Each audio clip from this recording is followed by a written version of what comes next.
people of the world. Day one. First things first, temperature check. Let's go.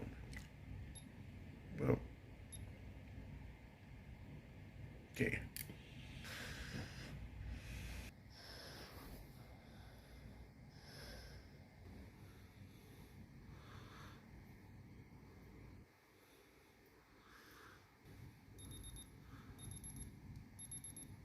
So we check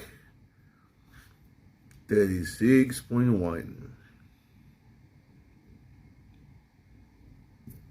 We get, of course, let's go for breakfast, and then Aidilfitri prayers, and then what shall we do? We'll think about it.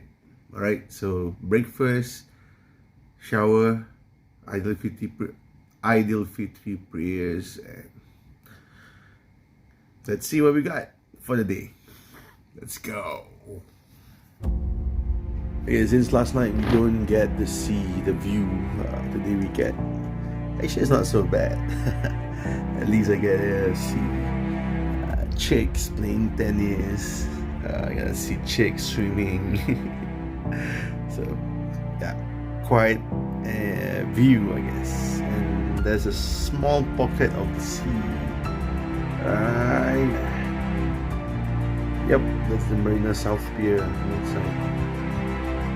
Not so bad at all. I can just chill here and just, at least there's some greens. And, yep.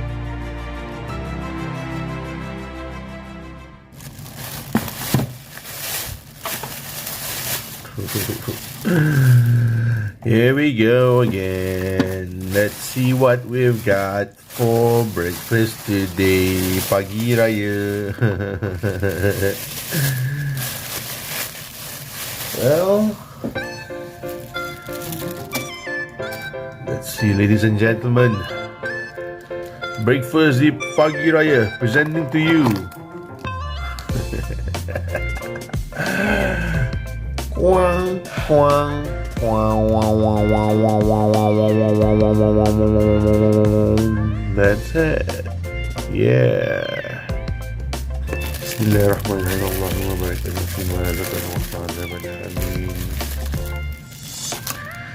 Jemput makan semuanya. Bismillah.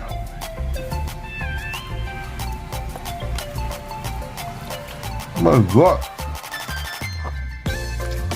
Sejuk siap. This siumai is supposed to be eaten hot. This is not a cold dish. The hell?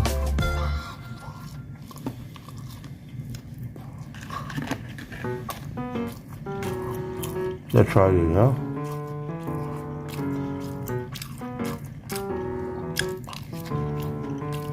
Oh my god, cuma sejuk apa?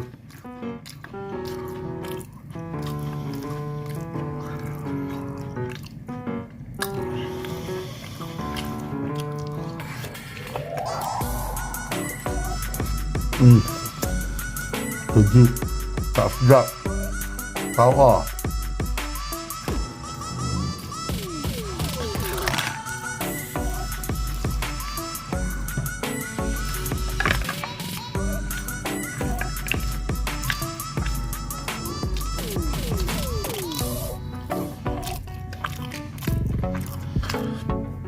Okay, pau. Oh my god, so cool. Have any one of you eaten a super cool pau before? I've never. First time. It's so cool. Day. Wah. Pagi raya kena macam gini Sabar je, sabar. Reda je lah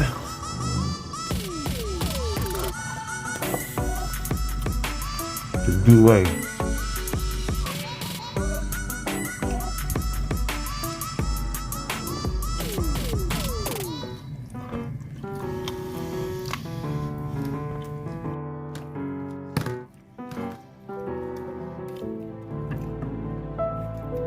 There's only one way I can make myself feel better.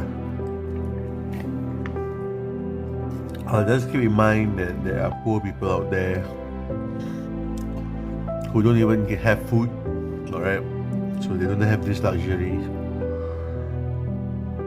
And so I should appreciate what's given to me. So here it is. Whole sumai.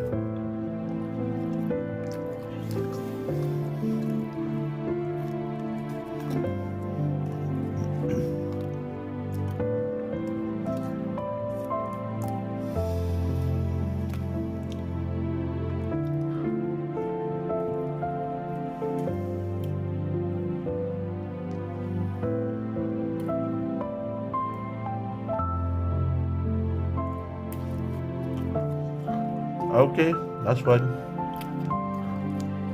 Let's prepare for our morning prayers.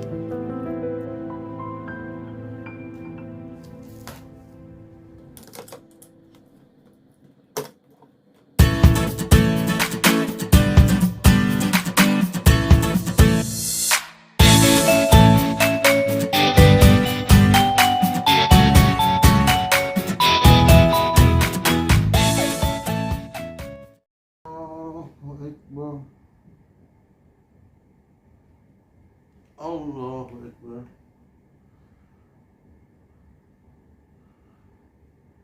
Allahu Akbar. Assalamualaikum warahmatullah. Assalamualaikum warahmatullah.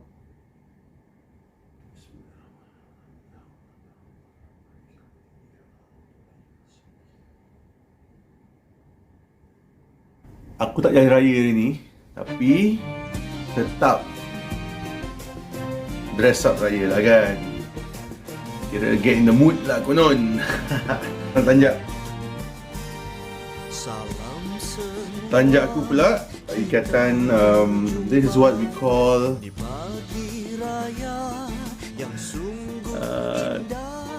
tukang besi, sapu tukang besi. Yes. Looking good. Macam baru je cari jodoh. Dia tu kat dalam hotel room. Okay, ni guys, tukang besi samping teruna mencari jodoh. Ni baju aku sendiri, Cool Fellas. Nampak logo Cool Fellas. Aku ada baju busana tapi kat rumah, so aku just bawa t-shirt. Ni kira fusion lah kan konon. Fusion apa ni? Raya, Quarantine Raya. So I just decide to wear my own brand of shirt. Ada batik-batik lah. Batik-batik lah kan. Alright, and then of course dengan samping ikatan teruna mencari jodoh. Alright, dan ni tukang besi. Something tukang besi. Okay, yes. Takur tukang besi. Ini dia. Takur tukang besi. So in other words, tanjak, my tanjak represents me as a hustler. Yeah. My shirt, me as someone who's cool. And my samping, me as a bachelor. Looking for my partner. Tada! Inilah rayaku. Alright, next up is where I'm going to share with you what actually happened, how I get myself into this quarantine order, and the whole process. Alright, you ready? Let's get talking. Okay, people of the world, what's up? What's good? Alright, as promised yesterday, I promised you guys that I'm gonna share with you guys how I ended up in this being served the quarantine order, what happened,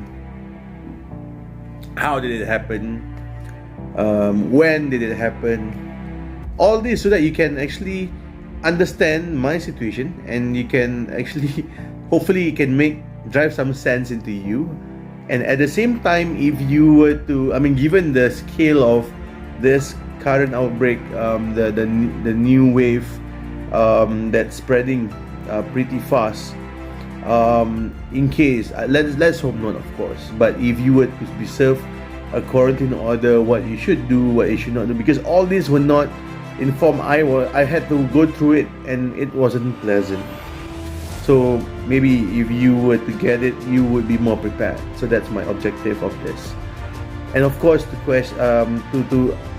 question a few questionable facts about the processes. Yeah. Ding, ding, ding, ding, ding, ding. Okay, but before I begin, I would want to make a disclaimer first that, I am totally a law-abiding citizen. I'm socially responsible. In fact, for the past few months, you can ask my family, I hardly go out. I spend almost every single day at home, coop myself up at home unless I really need to go out. The only time I leave my home would be when I go for my class at NTUC Bras Basah, or I go for my iftar breakfast because it was during Ramadan, or simply just to go out to buy food. Alright, I don't go out to hang out, or I don't even go out on dates. And that's how much I cook myself at home. Alright, so and at the same time, I have full respect, alright, of our frontliners. They've been working so hard ever since the virus hit us. They are the one who's been going through a massive ordeal. The work shifts, totally drained out and all. So the purpose of this as well is it's to pity them, because when the case goes up, they have to go through it. Their workload gets more. Alright, so we as citizens, we have been doing our due diligence to make sure, do our part, fight this COVID. Listen to instruction, follow the rules of what's been told to us. So we have been following. So what I'm about to share with you guys, you think for yourself. The implementation that have been put in place, I don't know, to me it just doesn't make sense. Alright, so yep, so that's my disclaimer. Alright, okay, so let's begin. How this happened. Me being served the quarantine order. Okay, first and foremost, I am totally fine. I mean, for the better of my family, my friends, and for the COVID cases in Singapore, I totally do not mind this being served the quarantine order. That's the first thing I wish to say. I would totally listen to instruction, follow the rules. Okay, I mean, I pretty much went through one of the worst case scenario lah. Imagine being picked up on the night of Hari Raya, while packing up, cleaning up the house, being with the family.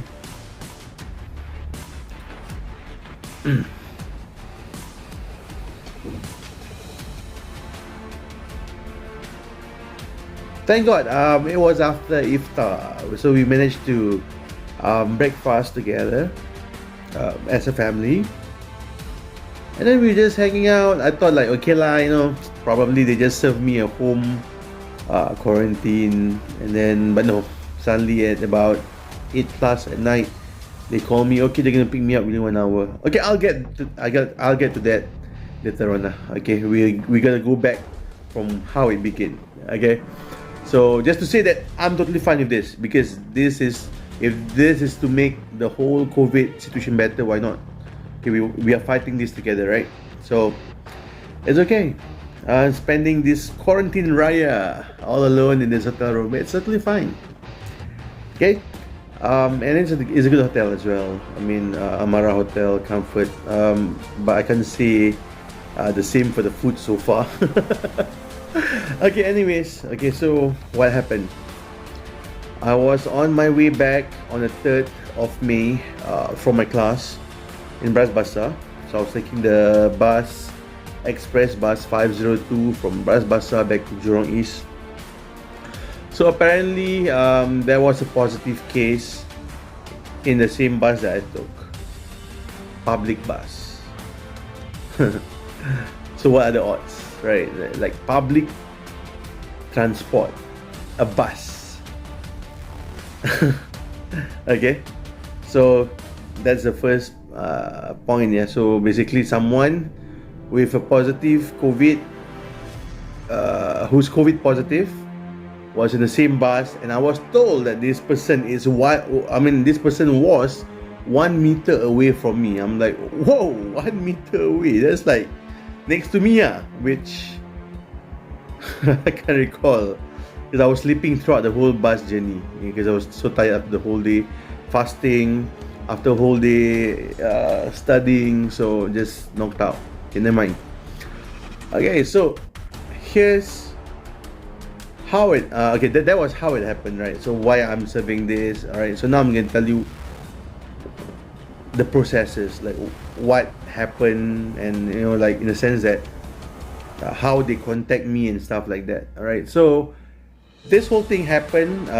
The case was on the 3rd of May. All right, so I got contacted. They contact me on the 11th of May. I remember very clearly because it was exactly when the azan call for prayers went on for breakfast, 7:08 exactly. The azan went on and I got a phone call. So I'm like, okay. So this gentleman from Cisco called, saying that, oh, okay, I'm calling from City Cisco with regards to the Trace Together team.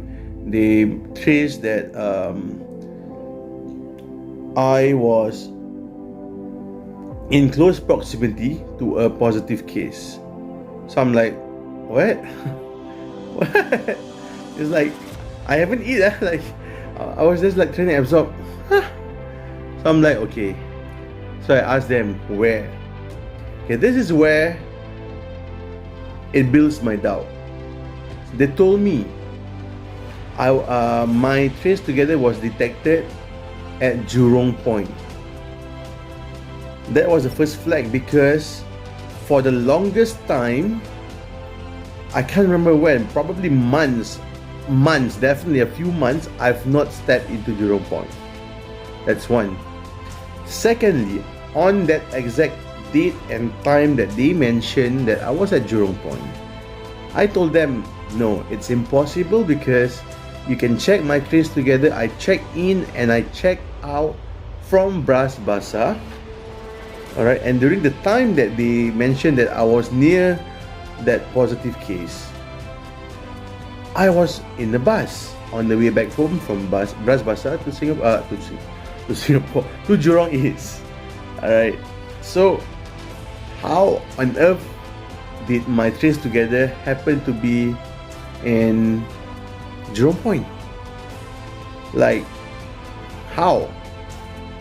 Doesn't make sense, right?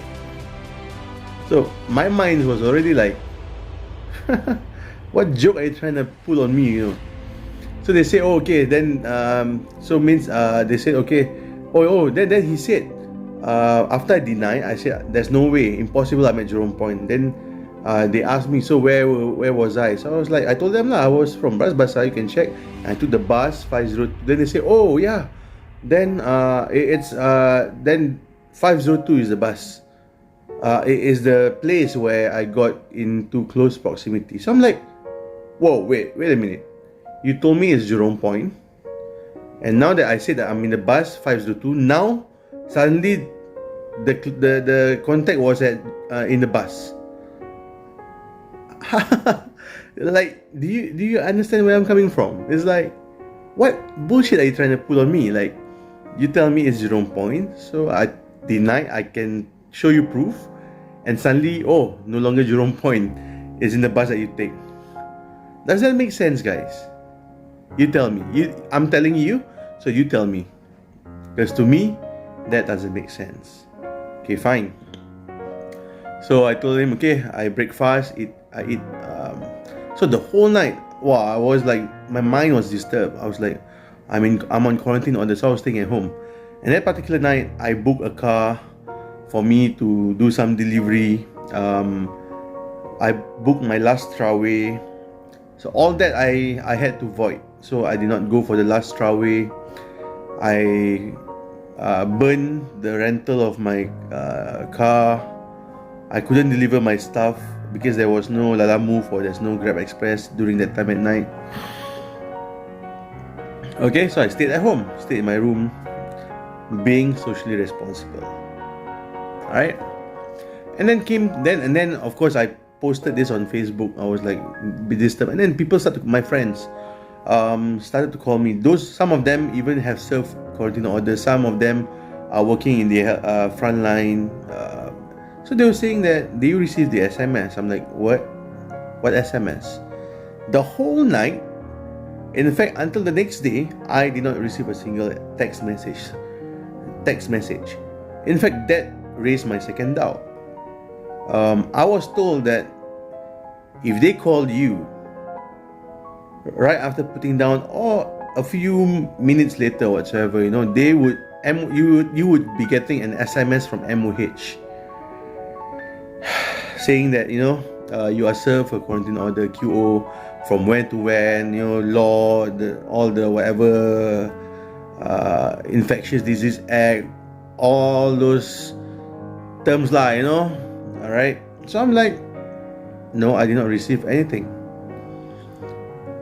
So then I'm like, hey, how is that? So you know what I did? So I called the police. Alright, I called Yuhua NPC, the nearby police station, my place. So I called them because I don't want to leave my house, So I called them to report, hey, I received this call, and then stuff like this, telling them everything about what had happened. And the officer told me, oh, there's actually an ongoing scam, and they should be SMSing you to confirm your quarantine order status. And then I said, so okay, now what?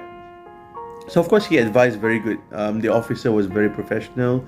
Said, like, you have to mask up, you have to maintain social distance.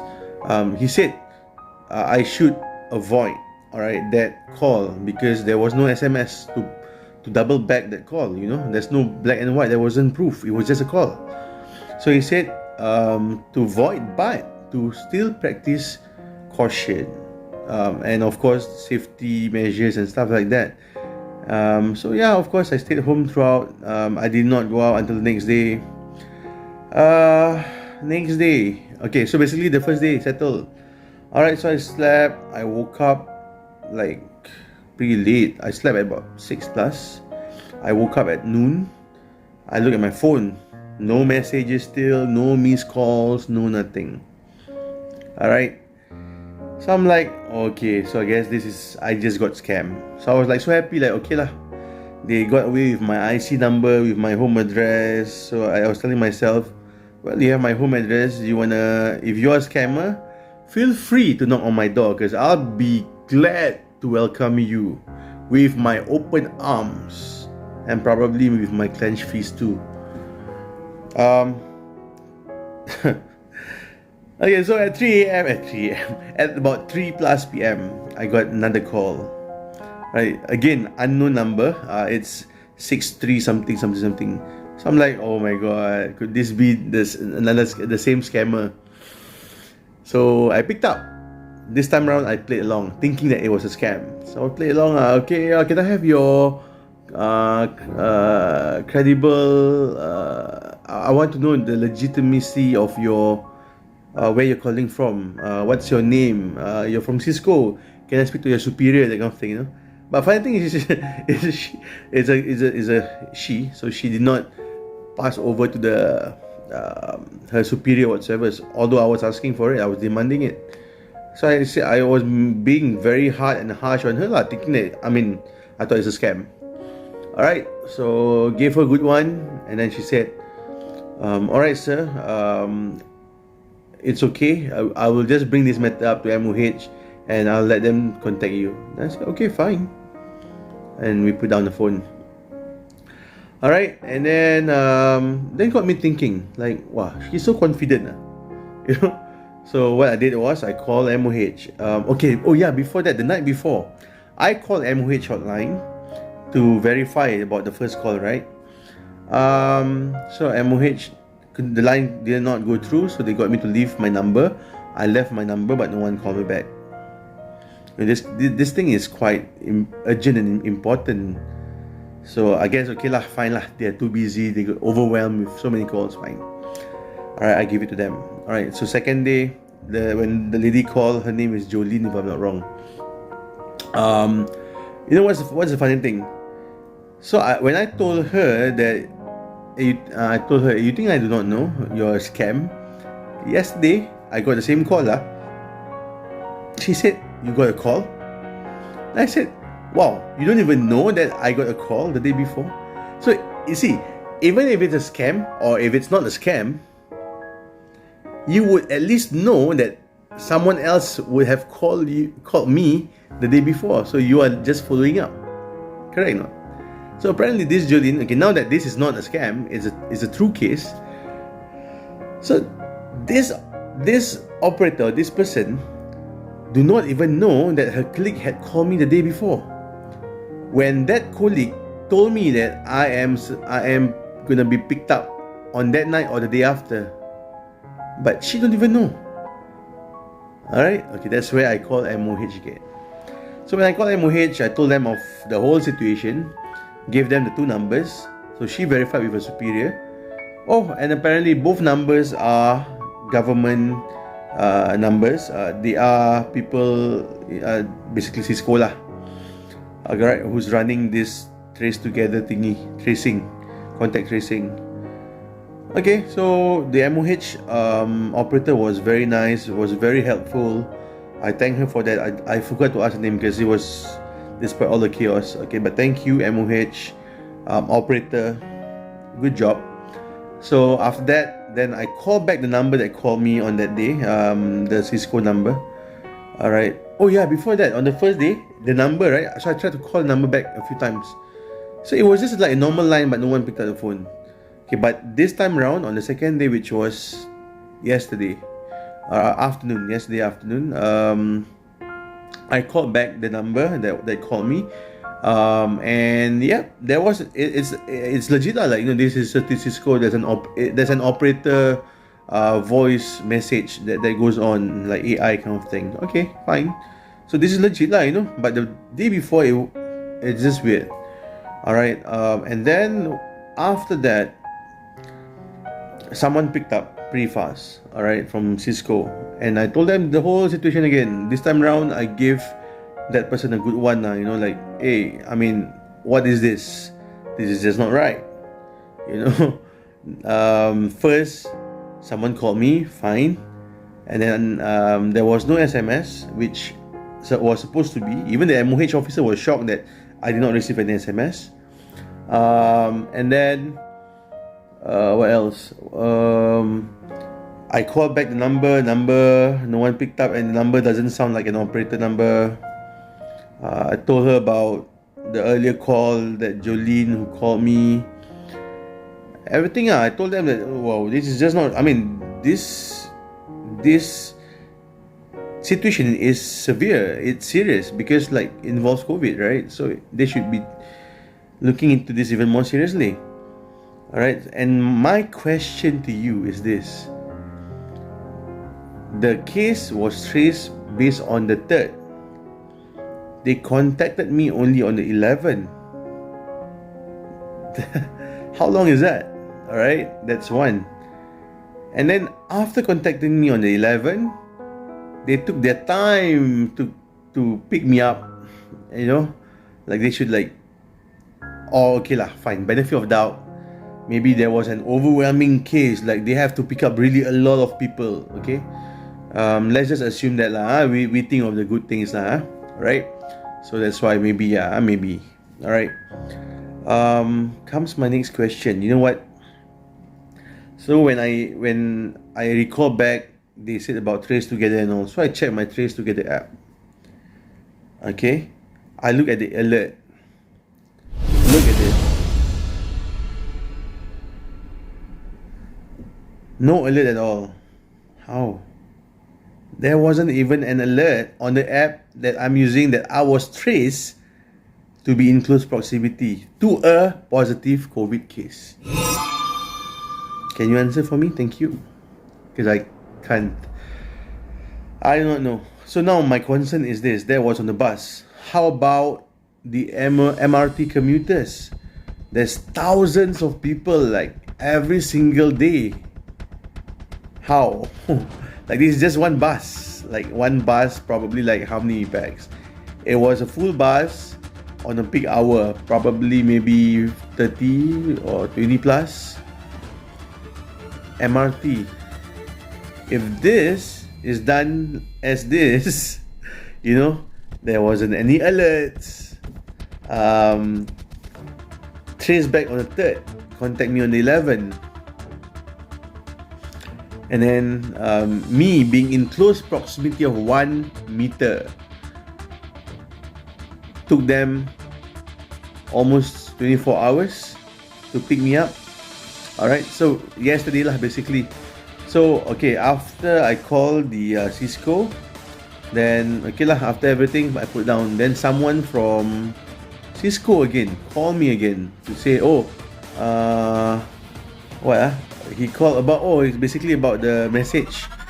Basically I have to download the app Homer and that I'm on quarantine order.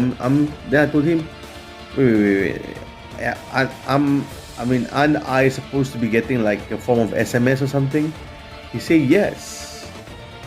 And then he said, which mobile service provider are you using? I said StarHub. Oh, we are currently having some problems with StarHub. Whoa, what are the odds? Okay, you're having some problems with StarHub. Alright, I don't know what problem it is that you can send an SMS, but okay lah, whatever lah. You go and think lah. I can't. I know what to say already. Okay, fine lah, fine. Okay, problem. Okay, so I download the app Homer. He asked me to do it like ASAP. Okay, I did it. Download, did whatever. Then suddenly someone called. Yeah, I'm calling from City Cisco. Can I have your temperature? And do you have any symptoms? I'm like, wait, what?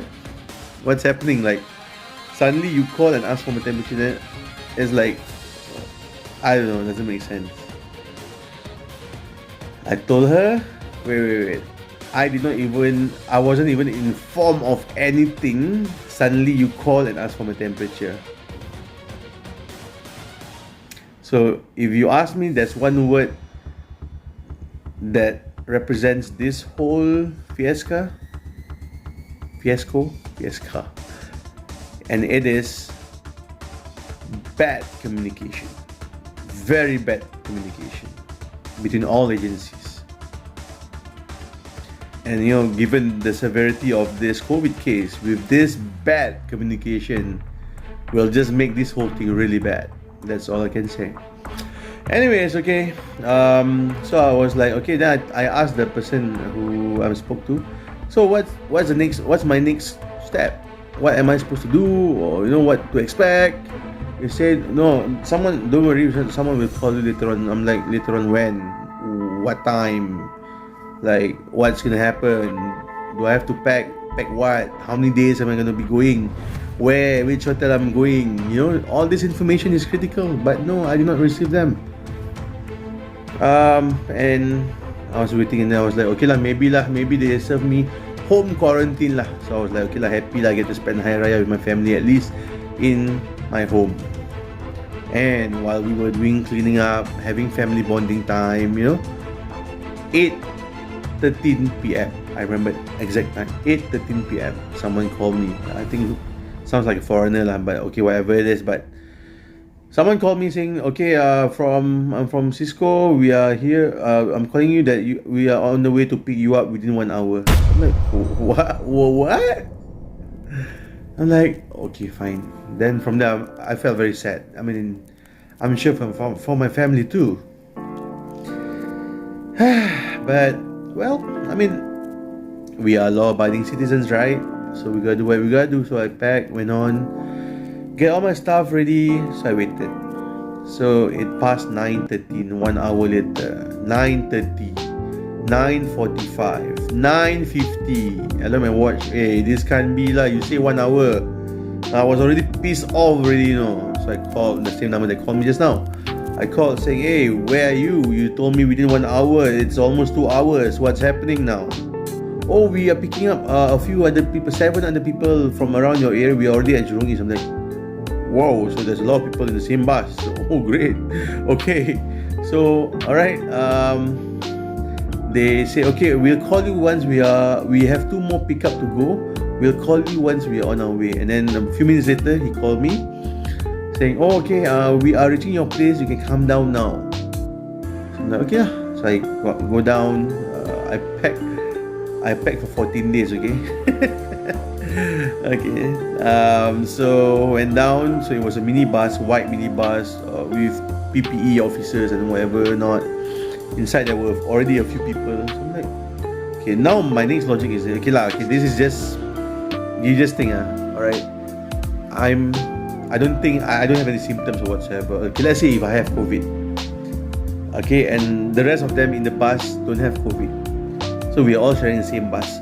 So I went on the bus, I would have spread the virus to everyone, correct? Or maybe not because everyone wearing the mask, okay? But we are all put in the same minibus. So after they pick me up, they pick up I think about 2 or 3 more people. So in the bus there were like 1, 2, 3, 4, 5, 6, 7. I can't remember. Maybe it was less than 10 lah. I can't remember. Less than 10. Okay. All right. Then they pick us up. Then okay, we go straight to the hotel. Reach the hotel. Waited outside. All right. They did a luggage check. Okay, that's totally fine. Just that I wish they would have informed earlier that okay, please do not bring this, please do not bring that. Some of the uncle that was with me got his I think he brought scissors or knife, got confiscated to cut canned food or something like that lah, so poor thing. Alright, but I know where the government coming from lah. The authorities don't want anyone to commit suicide maybe. Alright, but whatever it is, okay, fine. Alright, so okay, this is the next thing that I just couldn't accept. When you are in close proximity, they bring you for quarantine order. What do you think is the first thing that should have been done? Swab test, right? So I thought, okay, I saw in the way that it's positioned, I thought, okay lah, after they check luggage, they're gonna do a swab test, okay. But no, not at all. The swab test is to be made. I asked the person, he just gave the, it's like a check-in lah basically. Give the room number, sign some stuff and all, take our IC, that's it. I said, no swab test. Like, okay. Then he said, oh, your swab test will be only 2 days before you check out. I'm like, what? Shouldn't you do it now? Okay, whatever it is. Then I got to know that, okay, I'm not staying for 14 days, but just 6 days, 5 nights. So I'll be checking out on the 17th. So yeah lah. And that's the story. So a lot of labs that I see, especially the app, alright, and the communication, the way they activate, they serve people this quarantine order is just not smooth, not smooth. And this COVID situation is serious, like throughout that period where I wasn't called up for, if I'm positive, I was spread to at least all my family members and a lot of people. And all this would cause an increase in the number of COVID.